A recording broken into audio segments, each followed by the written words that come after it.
नमस्कार शेतकरी मित्रांनो, मी राम पवार बोलतोय।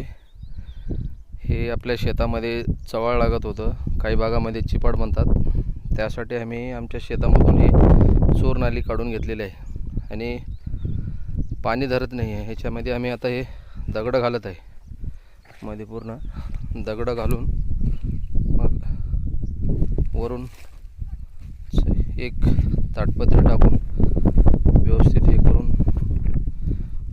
दगड वरे गोटे हे सगळे हे करतोय। आम्ही आमच्या शेतामध्ये प्रत्येक वेळेस अलग अलग प्रयोग करतोय। हे बघू शकता, हे ज्याही शेतकऱ्याने आपल्या शेतामध्ये पाणी लागलेलं आहे, धरत असेल, चवळ लागत असेल आणि चिपाड होत असेल, तिथं त्या शेतामध्ये तूर येत नाही, हरभरा येत नाही, कुठलाच पीक येत नाही आहे। त्यामुळे अशा काही गोष्टीसाठी आम्हाला संपर्क करा। नवीन आम्ही अपडेट माहिती सांगत असतोय। माझा मोबाईल नंबर आहे 9673 195863। हे बघू शकता आम्ही कोणत्या पद्धतीने करत आहे शेतकरी मित्र।